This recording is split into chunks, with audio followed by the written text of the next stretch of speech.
Hello everyone, स्वागत है आपका आज की क्लास में और मैं हूं आपका नटवाला भैया। हाँ जी, चलिए करते हैं आज की क्लास की शुरुआत। जी लास्ट क्लास में हमने अप्रोचेस और थ्योरम ऑफ प्रोबेबिलिटी को कंप्लीट कर रखा था। आज हम लोग जो करने वाले हैं 8वां चैप्टर है स्टैट्स का, दैट इज प्रोबेबिलिटी डिस्ट्रीब्यूशन। नहीं, हाँ जी सर, तो डिस्ट्रीब्यूशन क्या मतलब होता है सर इसका? देखिए जी, प्रोबेबिलिटी हम लोग पढ़े कि भाई उसका मतलब होता है चांसेस, नहीं कि कोई भी चीज होने का चांस क्या है, नहीं होने का चांस क्या है। सर प्रोबेबिलिटी डिस्ट्रीब्यूशन क्या पढ़ रहे हैं, क्यों पढ़ रहे हैं? क्योंकि इससे हमें ये पता चल सकता है कि भाई अभी का जो ट्रेंड्स है वो क्या चल रहा है। नहीं, हाँ जी सर, तो आइए देखते हैं कि डिस्ट्रीब्यूशन कितने तरह के होते हैं और फिर पढ़ेंगे कि प्रोबेबिलिटी डिस्ट्रीब्यूशन क्या होता है। फिर उसके बाद देखेंगे हम लोग बाइनोमियल और है ना नॉर्मल डिस्ट्रीब्यूशन, ये सारा चीज हम लोग पढ़ेंगे। तो आइए पहले समझते हैं, क्या चलते हैं क्लास में और समझते हैं क्या क्या होता है जी आपका डिस्ट्रीब्यूशन कितने तरीके का होता है। ठीक है, देखिए दो तरीके के डिस्ट्रीब्यूशन होते हैं। पहला क्या, एक मिनट, हाँ जी, तो डिस्ट्रीब्यूशन कितने तरीके का? डिस्ट्रीब्यूशन दो तरीके का। एक को बोलते हैं ऑब्जर्व्ड डिस्ट्रीब्यूशन, फ्रीक्वेंसी डिस्ट्रीब्यूशन, और दूसरे को बोलते हैं जी थ्योरेटिकल या प्रोबेबिलिटी डिस्ट्रीब्यूशन। समझ में आया? हाँ जी सर, तो ऑब्जर्व्ड फ्रीक्वेंसी डिस्ट्रीब्यूशन क्या होता है सर? देखिए ऐसा फ्रीक्वेंसी डिस्ट्रीब्यूशन जिसको हम खुद ऑब्जर्व करके निकाल सकते हैं, ऐसा फ्रीक्वेंसी डिस्ट्रीब्यूशन जिसको हम क्या करके खुद ऑब्जर्व करके निकाल सकते हैं या स्टैटिकल डिवाइस के थ्रू हम निकाल सकते हैं, उसको हम लोग क्या बोलते हैं सर? उसको हम लोग बोलते हैं ऑब्जर्व फ्रीक्वेंसी डिस्ट्रीब्यूशन। जैसे हम लोग क्या निकालते हैं सर? आपका सेंट्रल टेंडेंसी, ठीक है, डिस्पर्सन, ठीक है, ये सारा चीज इसमें निकालते हैं ना, मीन मीडियन मोड, तो ये सारा चीज हम लोग ऑब्जर्व करके निकाल सकते हैं। स्क्यूनेस, है ना, ये सारी चीजें। तो ये क्या, तो ऐसा फ्रीक्वेंसी डिस्ट्रीब्यूशन जिसको हम ऑब्जर्व करके या स्टैटिस्टिकल डिवाइस के थ्रू निकाल सकते हैं, उसको हम लोग क्या बोलते हैं? ऑब्जर्व्ड फ्रीक्वेंसी डिस्ट्रीब्यूशन बोलते हैं। बोल रहा है, देखिए, और दूसरा है थ्योरेटिकल और प्रोबेबिलिटी डिस्ट्रीब्यूशन। तो देखिए यहां तो ऑब्जर्वेशन पॉसिबल नहीं है क्योंकि यहां तो इवेंट्स के बेस पर काम होता है, नहीं अजम्पशन के बेस पर काम होता है कि सर दो आने के चांसेस क्या हैं, है ना, किसी एक सिक्के को उछाला तो हेड आने की क्या प्रायिकता है, तो उस बेस पर हमें डिस्ट्रीब्यूशन निकालना है। हाँ जी सर, तो यहां क्या होगा, बोला which are not obtained by the actual observation, जो एक्चुअल ऑब्जर्वेशन से ये नहीं पॉसिबल है। तो यहां पे किस तरह से पॉसिबल है सर? तो यहां पे अजम्पशन के बेस पर पॉसिबल है। कैसे पॉसिबल है? अजम्पशन के बेस पर। और यहां कैसे निकालते हैं? तो यहां दो तरीके का यहां डिस्ट्रीब्यूशन निकाला जाता है। एक को बोलते हैं क्या, डिस्क्रीट डिस्ट्रीब्यूशन, है ना, एक को क्या बोलते हैं? Discrete distribution. एक को बोलते हैं जी कॉन्टिन्यूअस। ये दो सीरीज का डिस्ट्रीब्यूशन होता है, ठीक है जी, हाँ जी सर। और इसी डिस्क्रीट में हमें दो डिस्ट्रीब्यूशंस पढ़ने होते हैं। कौन सा सर? एक बाइनोमियल और एक होता है जी पॉइजन, जहर कत्ल, पॉइजन डिस्ट्रीब्यूशन। और इसी कंटिन्यूअस सीरीज का जो डिस्ट्रीब्यूशन है जिसको हम लोग नॉर्मल डिस्ट्रीब्यूशन कहते हैं।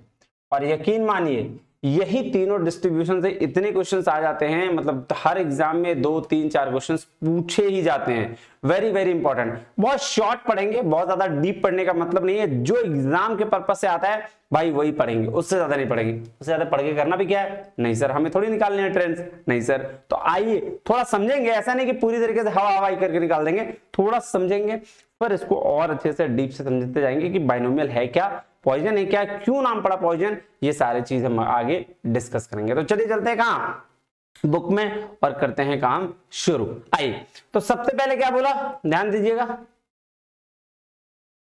आइए जी, probability distribution is a statistical function that describe likelihood of obtaining all possible values that a random variable can take। तो कोई भी एक रैंडम वेरिएबल ले सकता है, उतनी पॉसिबल वैल्यूज आपको लेके आना है। तो उसमें क्या होगा, बोला एक प्रोबेबिलिटी डिस्ट्रीब्यूशन क्या है जी, एक ऐसा स्टैटिस्टिकल फंक्शन है जो डिस्क्राइब करता है हर पॉसिबल वैल्यूज का जो एक रैंडम वेरिएबल क्या कर सकता है, ले सकता है। क्लियर है, या निकाल सकता है।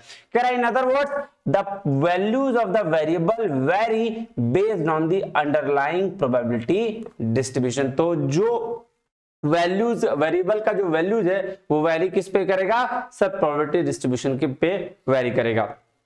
कह रहा है टिपिकली एनालिस्ट कौन होता है जी, एनालाइज करते हैं, हाँ जी सर। तो analyst display probability distribution in graph and table. ये तो बात सही है, ग्राफ और टेबल में इसको डिस्क्राइब किया जाता है। कह रहा there are equations to calculate probability distribution. Equation होते हैं प्रोबेबिलिटी डिस्ट्रीब्यूशन के लिए, हाँ जी सर होते हैं। अब कह रहा है देखिए, कह रहा suppose you are draw a random sample and measure the height of the subjects. बोल रहा है कि आप रैंडम सैंपल लिए और उसमें आपने क्या मेजर किया, हाइट ऑफ द सब्जेक्ट, किसी सब्जेक्ट के हाइट को आपने मेजर किया, ठीक है। कह रहा है as you measure the height you create a distribution of height. अब समझ में आया बात, कि जैसे आपने किसी भी सब्जेक्ट को लेकर एक मेजर किया हाइट को, तो आपने क्या क्रिएट कर लिया सर, डिस्ट्रीब्यूशन ऑफ हाइट्स को क्रिएट कर लिया। क्लियर है बात, हाँ जी सर। कह रहे this type of distribution is useful when you need to know which outcomes are most likely, the spread of potential values and likelihood of the different results. तो इस तरह के डिस्ट्रीब्यूशन का जरूरत कब पड़ता है, तब जब आउटकम्स मोस्ट लाइकली हो, आपको पोटेंशियल वैल्यूज को स्प्रेड करना हो या फिर डिफरेंट रिजल्ट लेके आना हो। तो कह रहा है इन statistics we study the different types of distribution, they are broadly classified into two headings। तो दो तरीके का डिस्ट्रीब्यूशन होता है, पहला कौन जिसको बोलते हैं ऑब्जर्व्ड फ्रीक्वेंसी डिस्ट्रीब्यूशन, और दूसरा कौन जिसको बोलते हैं हम लोग को थ्योरेटिकल या प्रोबेबिलिटी डिस्ट्रीब्यूशन। तो हमें पढ़ना क्या है, थ्योरेटिकल और प्रोबेबिलिटी डिस्ट्रीब्यूशन। बट एक बार देख लेंगे ऑब्जर्व फ्रीक्वेंसी डिस्ट्रीब्यूशन क्या होता है। आइए, कह रहा है observed frequency distribution refers to those frequency distributions which are obtained by actual observations और एक्सपेरिमेंट्स। तो जो एक्चुअल ऑब्जर्वेशन के थ्रू या एक्सपेरिमेंट्स के थ्रू काम करे वो क्या सर, वो ऑब्जर्व फ्रीक्वेंसी डिस्ट्रीब्यूशन है। कह रहा है the observed frequency distribution is generally analysed by the various statistical devices like average, dispersion और स्क्यूनेस। तो ये इन सब के द्वारा क्या किया जा सकता है सर, निकाला जा सकता है, नहीं, हाँ जी सर। तो नेक्स्ट चलें, कह रहा है थ्योरेटिकल और प्रोबेबिलिटी डिस्ट्रीब्यूशन। अब इसका क्या मतलब है, आइएगा देखिएगा। कह रहा है थ्योरेटिकल या frequency distribution refers to those distributions which are not obtained by actual observations or experiment but are mathematically deduced under certain assumptions। तो ध्यान दीजिएगा, ये मैंने क्या बोला था कि sir theoretical assumptions, theoretical distribution कभी भी ऑब्जर्वेशन, एक्चुअल ऑब्जर्वेशन पे नहीं होता है, एक्चुअल एक्सपेरिमेंट में नहीं होता है, लेकिन assumption बेस्ड होता है, जिसको मैथमेटिकली क्या करना चाहते हैं सर, प्रूव करते हैं, नहीं, हाँ जी सर। चलिए, कह रहा है theoretical frequency distribution are also called probability distributions और एक्सपेक्टेड फ्रीक्वेंसी डिस्ट्रीब्यूशन। देखिए थ्योरेटिकल प्रोबेबिलिटी डिस्ट्रीब्यूशन का नाम क्या क्या है सर, एक तो प्रोबेबिलिटी डिस्ट्रीब्यूशन भी बोल देते हैं, एक एक्सपेक्टेड फ्रीक्वेंसी डिस्ट्रीब्यूशन भी बोलते हैं। फॉर एग्जांपल दिया है, कह रहा है 4 कॉइन्स आर टॉस्ड 160 टाइम्स। अगर 4 सिक्के को उछाला जाए 160 times, the probability of getting head is considered as a success on the basis of theory of probability, the expected frequency distribution will be as follows। अब बोला भाई साहब 104 सिक्के को अगर हम 160 बार उछालें तो क्या क्या सक्सेस आने का चांसेस हो सकता है। तो नंबर ऑफ सक्सेस 0, क्या बोल रहा है 1/16। 0 आने का कितना बार सर, 1/16। सर 1 बार आने का 4/16, 2 बार आने का 6/16, 3 बार आने का 4/16 और 4 बार आने का 1/16। ये कैसे आ रहा है, क्योंकि 160 बार को हमने 1/16 से मल्टीपल किया। ये देखिए, ये आपका ये इसी को बोलते हैं फ्रीक्वेंसी डिस्ट्रीब्यूशन। कैसे कि जो कितना बार आ सकता है, तो 160 में से 1/16 यानी कि 10 बार, और यही 10 जो है क्या आ जाएगा, इसको ही बोलते हैं एक्सपेक्टेड फ्रीक्वेंसी डिस्ट्रीब्यूशन। तो ये एक्सपेक्टेड फ्रीक्वेंसी डिस्ट्रीब्यूशन निकला आपका। क्लियर है बात? हाँ जी सर। चलिए नेक्स्ट चलें। हाँ जी सर, आइए कह रहा है thus the theoretical frequency distribution are not based on the actual observation but are mathematically deducted under certain assumptions। तो यही बोल रहा था पहले से, शुरू से यही बोला मैंने कि थ्योरेटिकल फ्रीक्वेंसी डिस्ट्रीब्यूशन जो है वो एक्चुअल ऑब्जर्वेशन पे बेस्ड नहीं होता है बल्कि सर्टेन अजम्पशन पे बेस्ड होता है। क्लियर है बात? हाँ जी सर। चलिए अब यूजेस देखें थ्योरेटिकल डिस्ट्रीब्यूशन के, कहां-कहां यूजेस हैं। हाँ सर आइए देखते हैं। चलिए क्या कह रहा है, कह रहा है theoretical distribution plays an important role in the statistical theory. The main uses of theoretical distribution are as follows. तो मेन यूजेस क्या है, कह रहा है सबसे पहला कह रहा था theoretical distribution are useful in analysing the nature of given distribution under certain assumption. अब जो भी आप एनालाइज करने के लिए चीजें ले रहे हो उसका नेचर डिफाइन करता है कौन सर, थ्योरेटिकल डिस्ट्रीब्यूशन। ठीक है, कि किस प्रक्रिया का है वो। ठीक है, हाँ जी सर। दूसरा कह रहा है the expected frequencies obtained from the theoretical frequency distribution are useful for making logical decisions. तो देखिए ये किसके, दूसरा किसके लिए सर, लॉजिकल डिसीजन लेने के लिए। ठीक है, तीसरा कह रहा है theoretical frequency distribution helps in the comparing actual and expected frequency then to determine whether the difference between the two is significant or is due to the fluctuations of sampling। तो देखिए थ्योरेटिकल फ्रीक्वेंसी डिस्ट्रीब्यूशन किसमें करता है, compare करने में, actual में और expected frequency में, कि क्या दोनों में जो डिफरेंस है वो सिग्निफिकेंट है या सिग्निफिकेंट नहीं है। तो किसकी वजह से, फ्लक्चुएशंस ऑफ सैंपलिंग की वजह से, सैंपलिंग का फ्लक्चुएशन हुआ इस वजह से वो दिक्कत आ रही है। तो ये चीज हो गया। नेक्स्ट चले, कह रहा है theoretical distribution helps in making predictions. Predictions के लिए, प्रोजेक्शन एंड फोरकास्टिंग के लिए भी इसका यूज किया जाता है। फिर चले theoretical distribution are useful in solving many business and the other problems. Business और अदर प्रॉब्लम्स को भी सॉल्व करता है। कह रहा Poisson distribution is useful making important decision regarding the quality control. तो पॉइजन डिस्ट्रीब्यूशन किसके लिए, क्वालिटी कंट्रोल के लिए। क्यों, क्योंकि पॉइजन डिस्ट्रीब्यूशन बोलता है भाई साहब जहर है, जहर। ठीक है, इसमें सक्सेस के चांसेस बहुत कम होते हैं। कैसे मैं बताऊंगा आगे। कह रहा है normal distribution helps determining the stock ready market garments of different sizes। तो नॉर्मल डिस्ट्रीब्यूशन क्या बताता है कि कितना स्टॉक रेडी है गारमेंट्स का अलग अलग साइजेस में। ये कह रहा है नंबर 6 पे, ये कह रहा है in such cases where the actual experiment are not possible or in case of high cost involved in the collection of actual observation, theoretical frequency distribution can be substituted in the place of observed frequency distribution। ये तो simple है, बोला अगर actual experiment आप नहीं कर पा रहे हैं, पॉसिबल नहीं है, तो आप क्या करें, आप थ्योरेटिकल प्रोबेबिलिटी डिस्ट्रीब्यूशन को या ऑब्जर्व्ड फ्रीक्वेंसी डिस्ट्रीब्यूशन को यूज करके आप अपना काम कर सकते हैं। क्लियर है बात? हाँ जी सर। देखिए क्या कह रहा, from the forgoing discussion it is thus clear that the study of theoretical frequency distribution is very useful. To quote Merrill and Fox, theoretical distribution play an important role in the statistical theory। तो बोला भाई साहब ऊपर वाला जितना सारा discussion किए उसके बाद आपको तो पता चल ही गया होगा कि theoretical distribution का कितना यूज है ना। हाँ जी सर। तो उसके बाद क्या बोल रहा मेरिक्स और फॉक्स को ये सब हो रहा है, और हो गए स्टैटिस्टिशियन बहुत बड़े, तो उन्होंने क्या बोला, थ्योरेटिकल डिस्ट्रीब्यूशन क्या है, बहुत अच्छा रोल प्ले करता है, बहुत बड़ा रोल प्ले करता है किसमें, स्टैटिस्टिक्स में। तो types of theoretical probability distribution, the main type of theoretical probability distributions are discrete और कंटिन्यूअस। ये दो तरीके के होते हैं।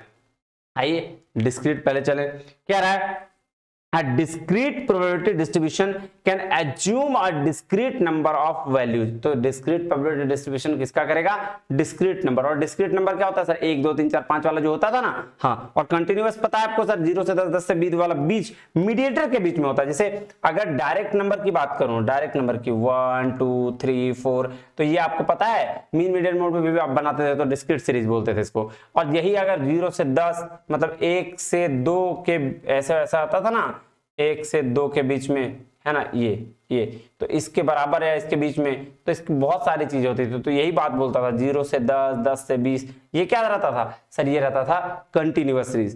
क्लियर है बात? हाँ जी सर। तो आइए पढ़ते हैं क्या कह रहा है। For example coin tosses and counts of events are discrete functions. तो देखिए टॉस करना किसका, कॉइन को, और काउंट्स करना को जो इवेंट्स हुआ है वो क्या उसके किसके फंक्शन है सर डिस्क्रीट सीरीज के। कह रहा these are discrete distributions because there are number of between values, there are number in between values. हाँ ठीक है, there are no in number in between values होना चाहिए। For example you can have only heads और tail in a coin toss. Similarly, if you are counting the number of books that library checks per hour, you can count 21 or 22 books, but nothing in between. तो ये ध्यान रखिएगा, जो discrete series होता है वो between नहीं होगा, बीच में नहीं होगा, जैसे 1 और 2 के बीच ऐसा नहीं होगा। इसमें ये होगा डायरेक्ट या 1 या 2, ठीक है, ऐसे होगा। तो डिस्क्रीट सीरीज यही काम करता है। समझ में आया बात? हाँ जी सर। इसमें 2 तरह के डिस्ट्रीब्यूशन हम पढ़ेंगे, एक बाइनोमियल और एक पॉइजन, जिसकी चर्चा हमें आज करनी है। अगले क्लास में हम कंटिन्यूअस सीरीज की चर्चा करेंगे। तो देखिए कंटिन्यूअस प्रोबेबिलिटी डिस्ट्रीब्यूशन क्या बोला, continuous probability functions are also known as probability density functions. इसको प्रोबेबिलिटी डेंसिटी फंक्शंस भी कहते हैं। कह रहा you know that the you have continuous distribution if variable can assume infinite number of values between any 2 values. Continuous variable are often measurable on a scale such as height, weight and temperature। तो इस तरह से इसको major किया जाता है। देखिए इसमें बोला, ध्यान समझिएगा, डिस्क्रीट सीरीज कोई बिटवीन नहीं, डायरेक्ट 1 2 3 4 1 2 3 4 में से कुछ भी। लेकिन अगर आप कंटिन्यूअस सीरीज की बात करते हैं तो 0 से 10, 10 से 20 ऐसा कुछ होगा। समझ में आया? तो चलिए अब इसमें क्या पढ़ना है जी, नॉर्मल डिस्ट्रीब्यूशन। अब देखिए प्रोबेबिलिटी डिस्ट्रीब्यूशंस के टाइप, ये देखिए डिस्क्रीट प्रोबेबिलिटी डिस्ट्रीब्यूशन में बाइनोमियल और पॉइजन आ गया, और आपका कंटीन्यूअस प्रोबेबिलिटी डिस्ट्रीब्यूशन में नॉर्मल डिस्ट्रीब्यूशन आ गया। आज हम इन दोनों की चर्चा करेंगे, ठीक है जी? हाँ जी सर। और नोट्स भी फटाफट बना लेंगे छोटा सा, ताकि उससे मेरा कोई चीज छूटे नहीं। अब ध्यान दीजिएगा, बाइनोमियल प्रोबेबिलिटी डिस्ट्रीब्यूशन जो है वो, और ये पॉइजन भी, सक्सेस और फेलियर की बात करता है कि कोई इवेंट सक्सेस कितना कर रहा है और कोई इवेंट फेल कितना कर रहा है। सिंपल सा बात है, इससे ज्यादा कुछ कहते बताता ही नहीं है। तो सक्सेस और फेलियर कैसे बताता है सर, आइए देखते हैं। कह रहा है binomial distribution is a discrete probability distribution. This distribution was discovered by Swiss mathematician James Bernoulli, इसलिए इसको बर्नौली डिस्ट्रीब्यूशन भी कहा जाता है। नहीं, हाँ जी, कह रहा है it is used in such situations where an experiment results in 2 possibilities, success और फेलियर। तो देखिए किसकी बात करता है ये, सक्सेस और फेलियर की। 2 पॉसिबल से रिजल्ट या एक्सपेरिमेंट देता है कि कितना सक्सेस और कितना फेलियर। कह रहा binomial distribution is a discrete probability distribution which express the probability of one set of 2 alternative, that is success P and failure Q। तो ये बात ध्यान रखिएगा, यहाँ P और Q, P सक्सेस को डिनोट करता है और Q फेलियर को। तो यहाँ पे P और Q 2 चीजें बताई गई, सक्सेस और फेलियर। तो अगर बाइनोमियल डिस्ट्रीब्यूशन की बात कोई कहे क्या बताता है, तो सक्सेस और फेलियर की बात करता है। ठीक है, हाँ जी सर। अब आगे चलते हैं, क्या कह रहा है, बाइनोमियल डिस्ट्रीब्यूशन का डेफिनेशन दिया हुआ है। कह रहा है there must be a fixed number of trials, each trial can have only 2 outcomes. देखिए यहाँ 2 आउटकम्स ही होगा, या तो सक्सेस या फेलियर। क्लियर है बात? हाँ जी सर। कह रहा था outcome of which trial must be independent of one another, एक दूसरे से इंडिपेंडेंट होना चाहिए, डिपेंडेंट नहीं होना चाहिए। कह रहा था probability of success must remain the same for each trial. तो सक्सेस और फेलियर का चांसेस इक्वल होना चाहिए। क्लियर है बात? हाँ जी सर। ये देखिए ये फॉर्मूला भाई साहब VI लगा लीजिए, इसको लिख लीजिएगा, इसको रट लीजिएगा, याद कर लीजिएगा। इससे क्वेश्चंस पूछा जाता है, इस बार भी क्वेश्चन पूछा गया है और ऑलमोस्ट बार पूछा जाता है। तो px ncx into px q n minus x, तो इसका क्या दिया हुआ, p equal to probability of success, क्या कितना हुआ, q 1 माइनस p, मतलब आपका फेलियर क्या, n number of trials experiment, x number of successes, कितना बार सक्सेस हुआ है, और ncx है n का factorial x minus n minus x का फैक्टोरियल, ये तो फैक्टोरियल बता रहा है। क्लियर है? अब आइए एजम्पशंस, जिससे आपके क्वेश्चंस और प्रॉपर्टीज, इसी से क्वेश्चंस पूछे जाते हैं भाई साहब ज्यादा से ज्यादा। ठीक है, तो पहला क्या कह रहा, for each trial there are only 2 possible outcome on each trial, S success और एफ फेलियर। तो यहाँ सक्सेस को P से डिनोट करते हैं और फेलियर को Q से। क्लियर है बात? हाँ जी। उसके बाद क्या कह रहा है, the number of trial n is infinite। ठीक है, for each trial there are 2 outcomes mutually exclusive। ठीक है, P is constant, F Q equal to 1 minus P. Obvious सी बात है भाई, जब P का वैल्यू दिया रहेगा, देखो ऐसा भी क्वेश्चन पूछा गया है इसलिए मैं इसमें थोड़ा बता दे रहा हूं। देखो क्या बोला, P plus Q equal to 1 होता है, ये बात ध्यान रखिएगा क्योंकि प्रोबेबिलिटी हमेशा 1 पे आती है। तो अगर P का वैल्यू दिया है तो 1 माइनस Q नहीं हो जाएगा, P इक्वल टू निकालना होगा तो, अगर Q का वैल्यू दिया है तो सॉरी, और अगर Q निकालना हो तो 1 माइनस P नहीं हो जाएगा। अगर हमें पता है, चूंकि प्रोबेबिलिटी 100% होती है, ये बात बहुत पहले से आपको पता होनी चाहिए, और नहीं है तो आप जान लीजिए कि कभी भी कोई भी आउटकम जो होता है, इवेंट्स होता है, वो 1 होता है। Probability is always 1, 100%। ठीक है, तो P एंड Q, ये क्या था, सक्सेस, और ये क्या था, फेलियर। तो फेलियर और success equal to 1, it is a part of life. तो वही कह रहा है, अगर P निकालना हो तो 1 माइनस Q कर दीजिए, और Q निकालना हो तो 1 माइनस P कर दीजिए। क्लियर है? तो इसी की बात ये कह रहा है। देखिएगा, कह रहा था ट्रायल्स आर इंडिपेंडेंट। क्या है जी? इंडिपेंडेंट है। The outcomes of trial is not affected by outcome of any other trial. The probability of success P is a constant from trial to trial. ठीक है, क्या कह रहा है, प्रोबेबिलिटी क्या है सर, सक्सेस और ये का कांस्टेंट है। ठीक है, हाँ जी सर। चलिए अब नेक्स्ट चलें। अब देखिए क्या बोलता है कि कैरेक्टरिस्टिक्स या प्रॉपर्टीज ऑफ बाइनोमियल डिस्ट्रीब्यूशन। अब इसका हम नोट्स बनाएंगे और उसमें एकदम सटीक आंसर लिखेंगे जो आपके एग्जाम से पूछे गए हैं। डोंट वरी, एकदम टेंशन लेने की जरूरत नहीं है। उसके बाद क्या है, कह रहा properties of characteristics of binomial distribution. Theoretical probability distribution, ये बात तो आपको पता ही है सर, हम लोग पढ़ते हैं थ्योरेटिकल प्रोबेबिलिटी डिस्ट्रीब्यूशन होता है। हाँ जी सर है। अब नेक्स्ट क्या, डिस्क्रीट प्रोबेबिलिटी डिस्ट्रीब्यूशन है। बिल्कुल सही, कह रहा था binomial distribution is the discrete probability distribution in which number of success is 0 1 2 3 and given in the whole numbers and not in fractions। तो ये fractions में नहीं दिया जाएगा। सक्सेस फेलियर हमेशा क्या आपका होल नंबर्स में होगा। ठीक है, हाँ जी सर। फिर आइए लाइन ग्राफ में, कह रहा था binomial distribution can be presented graphically by means of A line graph. The number of success x is taken on the x axis and the probability of success p taken on y axis। तो x axis में लिया जाएगा क्या, x successes का, और probability of p का लिया जाएगा किसमें, y एक्सिस में। ठीक है, मेन पैरामीटर क्या है, क्या था, binomial distribution has two main parameter, that is n और p। n और p ये दो मेन पैरामीटर है, इसको ध्यान में रखिएगा। The entire distribution can be knows from these two parameters. अब इसी दो पैरामीटर्स पर पूरा आपका क्या डिस्ट्रीब्यूशन जाना जाएगा। सो यहां पे आइए, कह रहा है कांस्टेंट ऑफ बाइनोमियल डिस्ट्रीब्यूशन क्या है, the constant of binomial distribution are the obtained by using formula. इस चीज को ध्यान में रखिएगा। अभी जो मैं बताने जा रहा हूं ना, ये मैक्सिमम टाइम क्वेश्चन पूछा गया है। मीन बराबर क्या होता है सर, मीन बराबर होता है, ये मीन है, यहां मीन देखिएगा NP। ठीक है, n बोलते हैं सर नंबर और P इज सक्सेस। ठीक है, वेरिएंस वो बोलते हैं स्टैंडर्ड डेविएशन का स्क्वायर, और इसका फॉर्मूला क्या है, NPQ। बहुत बार पूछ दिया गया है कि standard deviation is equal to in the terms of binomial distribution, तो आप स्टैंडर्ड डेविएशन क्या हो जाएगा, अंडर रूट NPQ। बहुत बार क्वेश्चन पूछा गया, कभी कोई पूछ देगा कि वेरिएंस का फॉर्मूला क्या, तो NPQ। मीन का क्या, NP। ये चीज ध्यान में रखना होगा आपको। ठीक है, और कोई उपाय नहीं है।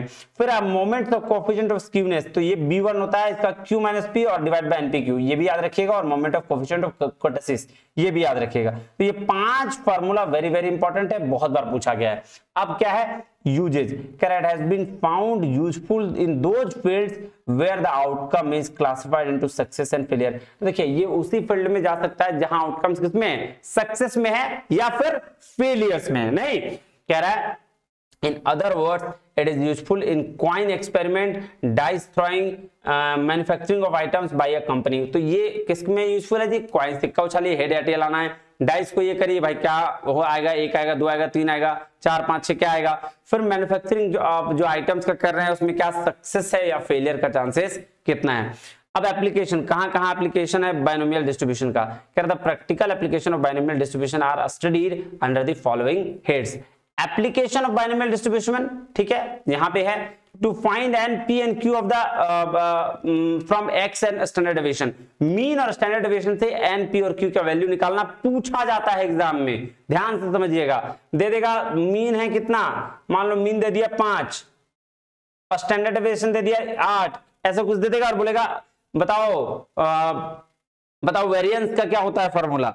वेरिएंस तो N P Q, P P P एक दे दिया, बोला पी 5, तो एन पी क्यू से पी दे दिया, तो आपको क्यू निकालना मिलेगा, 5 दिया है तो 1 माइनस 5, ठीक है। तो ऐसा पी वैसे 0.5 देगा, आपका पी कभी भी ये नहीं आ सकता, 1 से ज्यादा नहीं आ सकता, तो 0.5 देगा। तो अगर आप 1 माइनस 0.5 करेंगे तो 0.5 क्यू निकल जाएगा, और उसी फॉर्मूला से ये बनेगा। क्वेश्चंस कराऊंगा मैं इसके प्रैक्टिकल, अभी आप हड़बड़ाई ना, आप इसको नॉर्मली समझें। तो इसको याद रखिएगा कि फॉर्मूला इज वेरी इंपॉर्टेंट इसमें, और यहाँ पे आपको ये चीज देखना ही पड़ेगा। कह रहा to find standard deviation and when N Y P and Q are given fitting the binomial distribution, ये सारा क्या इसका एप्लीकेशन है।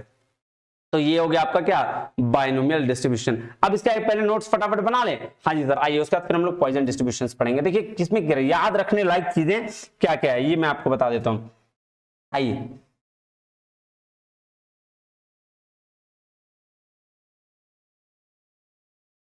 बाइनोमियल डिस्ट्रीब्यूशन में जो याद करने लायक चीजें हैं मैं उसकी आपकी चर्चा करता हूं आपके साथ। देखिए सबसे पहले तो इसको ना जाना जाता है, 1 मिनट रुकिएगा जी, क्या हो रहा भाई, क्यों इतना भाग रहे हो, ठीक है। इसको जाना जाता है पहले बर्नौली डिस्ट्रीब्यूशन के नाम से। किसके नाम से जी, बर्नौली।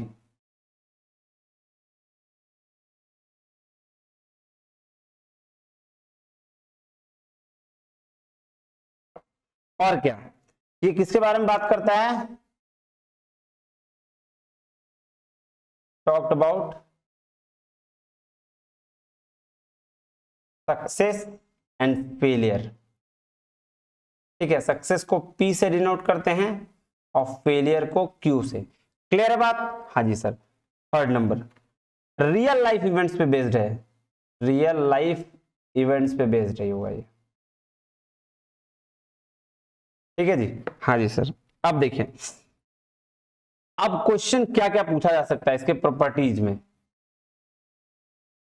जो जो वहां पे नहीं होगा वो चीज मैं कोशिश करूंगा लिख देने। इसको सबसे पहला चीज पूछा जा सकता है कि ये थ्योरेटिकल प्रोबेबिलिटी डिस्ट्रीब्यूशन है, प्रोबेबिलिटी डिस्ट्रीब्यूशन है। दूसरा क्या बोला जा सकता है सर, डिस्क्रीट सीरीज का है। तीसरा लाइन ग्राफ में, ये कहां शो किया जा सकता है, लाइन ग्राफ में, ठीक है। और क्या, और बताता हूं सर। उसके बाद क्या, इसका शेप क्या होगा, हाँ ये वेरी वेरी पूछा गया क्वेश्चन है। Shapes of binomial distribution is depend on the situation, depends on situation. क्या है, किस सिचुएशन पे बेस्ड है जी, ठीक है। ये असिमेट्रिकल और सिमेट्रिकल दोनों हो सकता है, असिमेट्रिकल और सिमेट्रिकल, ठीक है। नेक्स्ट, ठीक है, हाँ जी सर। मेन पैरामीटर्स क्या हैं इसके, मेन पैरामीटर्स P है और सॉरी N है, P है, एक मिनट, N एंड P, ठीक है, हाँ जी सर। अब जो आपको याद रखना है सबसे बड़ा चीज 6 number, constant of binomial distribution. क्या याद रखना है, mean is equal to NP, ये पता है आपको, हाँ जी सर। मीन मतलब बाइनोमियल डिस्ट्रीब्यूशन का मीन, इसको बोलेंगे ऐसे, ठीक है, हाँ जी sir. Variance of binomial distribution, variance of, इसको लिख लेना है ना, हाँ जी सर। तो वेरिएंस ऑफ बाइनोमियल डिस्ट्रीब्यूशन क्या हो जाएगा, एनपीक्यू। और standard deviation of binomial distribution क्या हो जाएगा, अंडर रूट एनपीक्यू। पूछा जाता है, इसको बहुत बहुत ध्यान से रखना। एक चीज और है, हमेशा ये एनपी जो होगा एनपीक्यू से बड़ा होगा, यानी कि मीन की जो वैल्यू होगी, ठीक है, वो बाइनोमियल डिस्ट्रीब्यूशन ऑफ मीन जो होगा binomial distribution of standard variance से बड़ा होगा, है ना, वेरिएंस से बड़ा होगा, वेरिएंस से बड़ा होगा। ये पूछा जाता है क्वेश्चन, इसको बहुत बहुत ध्यान से रखिएगा, है ना। तो ये क्या, बस इतना आपको इसमें ध्यान रखना है। ये सारी चीजें अगर आपने ध्यान रख लिया तो आपका बन जाएगा। जैसे एक बात मैं इसको और थोड़ा सा अच्छे से समझा देता हूं। बाइनोमियल डिस्ट्रीब्यूशन में ये पूछा गया कि भाई कितना सक्सेस कितना फेल्योर, ठीक। तो अगर मैं बोलूं कि एक सिक्का को उछाला और एक सिक्का को उछालने पर हेड के आने की क्या चांसेस है सर, 50%। तो 50% फेलियर, 50% सक्सेस। क्लियर है बात? हाँ जी सर। अब आ जाते हैं हम लोग किस पे, normal distribution, sorry Poisson distribution.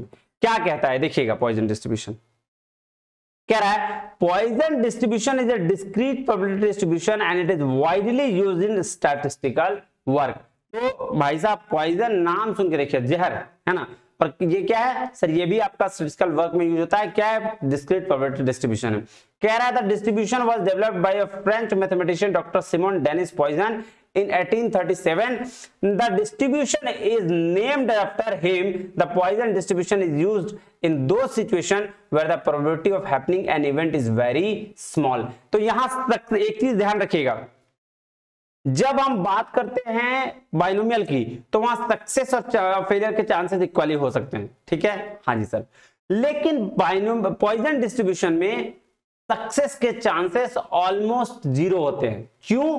क्योंकि यहां एक ये ऐसा डिस्ट्रीब्यूशन है जो मिस्टेक्स को बताता है। जैसे अगर मैं कहूं नंबर ऑफ बुक्स प्रिंटिंग में, मतलब जो बुक हुआ है पब्लिश, उस बुक में कितने प्रिंटिंग मिस्टेक्स हो सकते हैं, तो 1000 में से 1 2। तो अब 1000 इवेंट्स में सिर्फ 2 मिल रहा है गलती, तो ऑलमोस्ट 1 या ऑलमोस्ट 0 है कि नहीं है? हाँ सर। तो सक्सेस यहां गलती निकालने के सक्सेस है, क्योंकि पॉइजन है ना, जहर मतलब बोलते हैं जहर खाने से मर जाते हैं, तो भाई जहर खाने से मरोगे ना। हाँ जी। तो इसीलिए पॉइजन डिस्ट्रीब्यूशन ऐसा है जिसको कहा जाता है कि यहां सक्सेस मिलने के चांसेस ऑलमोस्ट 0 है, फेलियर के चांसेस ऑलमोस्ट 1 है, ठीक है। ये बात ध्यान में रखिएगा। फेलियर के चांसेस क्यों? क्योंकि इवेंट्स ऐसा है कि भाई साहब आपका 100% होगा ही नहीं। अब ये इवेंट में मान लो आपको निकालना पड़े कि भाई number of road accidents in India, तो भाई वो कितना होगा, 160 करोड़। अब तक 60 करोड़ की आबादी में अगर 1000 2000 एक्सीडेंट होंगे भी, लाख एक्सीडेंट भी हो गए, तो ऑलमोस्ट 0 के बराबर है। समझ रहे हो? अब वो मत देखना सर इतने रोड एक्सीडेंट हो रहे हैं, नहीं, आबादी देख लो ना, 160 करोड़ है और यहां कितनी है सर, 1 लाख एक्सीडेंट हो रहे हैं, तो ऑलमोस्ट 0। तो इसीलिए Poisson distribution is all about number of success क्या sir, almost 0, number of failures क्या, ऑलमोस्ट 1। ऑलमोस्ट 1 और ऑलमोस्ट 0 इसलिए वर्ड यूज किया जाता है क्योंकि थोड़ा सा तो एक्सीडेंट तो हो रहा है ना, तो हमें पूरी नहीं कह सकते कि 100% आपका फेल है, 100% सक्सेस है, नहीं। ऑलमोस्ट 1 इसलिए बोला गया फेलियर का क्योंकि भाई साहब इवेंट तो फिर भी हो रहे हैं ना, एक्सीडेंट तो हो ही रहे, प्रिंटिंग मिस्टेक 2 ही है लेकिन हो तो रहा है ना, तो ऑलमोस्ट इसलिए वर्ड यूज किया जाता है। क्लियर है बात? हाँ जी। अब आइए देखिएगा क्या कह रहा है। कह रहा है द इवेंट रेयरली अकर्स, बोल रहा है ऐसा इवेंट बहुत रेयरली अकर्स होता है। For example the probability of defective item in a manufacturing company is very small, the probability of occurring earthquake in a year very small, the probability of accident on a road is very small and all of these are examples such events where the probability of occurrence is very small. तो जहां chances बहुत कम है कोई भी events होने के, कोई भी घटना होने का, जैसे साल में अर्थक्वेक एक बार हो जाए या फिर साल में अर्थक्वेक होने के चांसेस क्या, ऑलमोस्ट 0। तो सक्सेस के चांसेस क्या हैं, ऑलमोस्ट 0, फेलियर के चांसेस ऑलमोस्ट 1। क्लियर है बात? हाँ जी सर। चलिए नेक्स्ट चलें। हाँ जी। अब ये इसका डिस्ट्रीब्यूशन का फॉर्मूला, इसको भी याद रखिएगा, इससे भी क्वेश्चन पूछा जाता है कभी कभी, तो ये डायरेक्ट क्वेश्चन फॉर्मूला ही पूछ दिया गया है। नेक्स्ट चलें। हाँ जी सर। कह रहा प्रॉपर्टीज और कैरेक्टरिस्टिक्स ऑफ पॉइजन डिस्ट्रीब्यूशन, ये भी डिस्क्रीट प्रोबेबिलिटी डिस्ट्रीब्यूशन है। हाँ जी sir. The Poisson distribution is a discrete probability distribution in which the number of successes are given in whole number such as 0 1 and 2। ठीक है, यहां भी value of P and Q है, same चीज, success और फेलियर यहां भी है, लेकिन यहां सक्सेस का चांसेस क्या है, ऑलमोस्ट 0, ठीक है, और फेलियर ऑलमोस्ट 1। कह रहा है the Poisson distribution used in those situation where the probability of occurrence of event is very large and the number of N is very infinitely large. Main parameter यहां भी क्या है, एनपी होगा, देखिएगा it has only one parameter M and its value equal to NP. अच्छा, इसका parameter बोलते हैं एम, और ये एम बराबर क्या होता है एनपी। So the entire distribution can known from this parameter. ठीक है, शेप ऑफ पॉइजन डिस्ट्रीब्यूशन, यहां शेप क्या है पॉइजन डिस्ट्रीब्यूशन का, तो the Poisson distribution is always positively skewed but skewness fall as M increase. अगर एम बढ़ेगा तो स्क्यूनेस बढ़ेगा। ये पॉजिटिवली स्क्यूड है, मतलब ये जो ग्राफ होगा ऐसे करके आगे होगा, इधर होगा, समझ रहे हो, इधर नेगेटिवली होता तो इधर जाता, और बराबर होता तो ऐसे होता है ना, ये वाला चीज हमने पढ़ा है ना, अभी आगे देखेंगे, नॉर्मल में तो समझा दूंगा। क्लियर है बात? हाँ जी सर। तो ये क्या सर, ये ध्यान रखिएगा कि शेप क्या है पॉइजन डिस्ट्रीब्यूशन का, हमेशा पॉजिटिवली स्क्यूड है। लेकिन अगर बाइनोमियल की बात करो तो सर पता नहीं, सिमेट्रिकल भी हो सकता है, असिमेट्रिकल भी हो सकता है। क्लियर है? हाँ जी सर। आइए नेक्स्ट चलें। कह रहा है constant of Poisson distribution, the constant of Poisson distribution can B obtain from the following formula. m mean is equal to np, where is equal to standard deviation का square equal to npq, standard deviation under root m, या फिर इसको m को क्या लिख सकते हैं npq भी लिख सकते हैं। ये मोमेंट है ये, तो ये सारा इसको याद रखिएगा, it is very very very important. क्या कह रहा है, equality of mean and variance, an important Poisson distribution that is mean and variance are equal. अच्छा, यहां मीन और वेरिएंस इक्वल होता है, ये भी बात ध्यान में रखिएगा, वेरी वेरी इंपॉर्टेंट है। ठीक है, गर्मी है यार। चलो, role and uses examples importance of Poisson distribution क्या क्या है ये देखिएगा एक एक करके। कह रहा है Poisson distribution is widely used in the study of many problems, few practical situation in which poison distribution can be used are given below। कुछ एग्जांपल्स दिया गया, देखिएगा। कह रहा है it is used in statistical quality control to count the number of defects of an item. अब एक factory में 1000 बॉल बन रहे हैं, उसमें से 5 डिफेक्टिव पीस निकल गया, तो वो क्या सर इसको बताएगा कैसे, इसको पॉइजन डिस्ट्रीब्यूशन से बताएगा। क्यों? क्योंकि इसमें सक्सेस का चांसेस क्या है सर, ऑलमोस्ट 0। 1000 में से 5 निकला, 2 निकला, 1 निकला है, तो 0।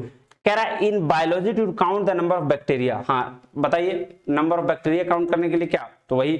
इन insurance problems to count the number of casualties, to count the number of typing errors per page in a typed material, to count the number of incomplete telephone calls in a town. तो ये देखो, ये जितनी भी घटना है ना जो बहुत रेयर होने के चांसेस है वो इसमें बताए गए।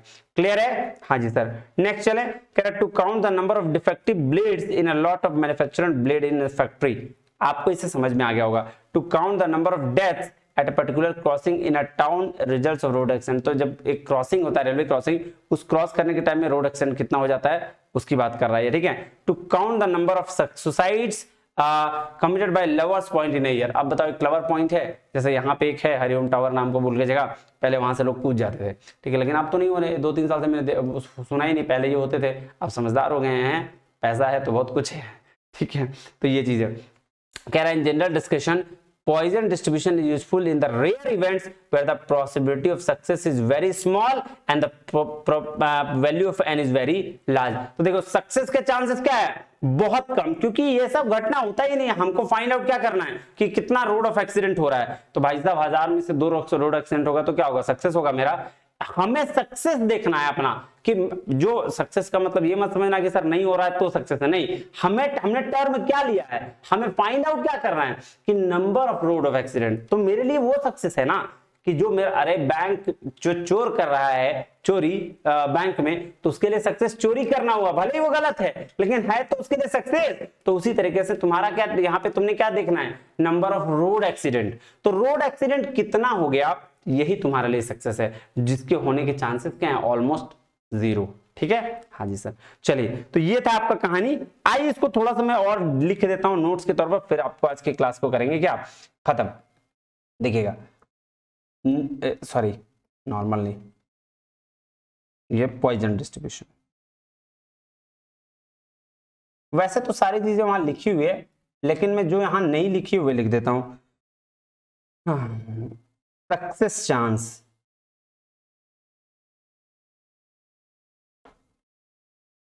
ऑलमोस्ट 0, फेलियर चांस ऑलमोस्ट 1, बस।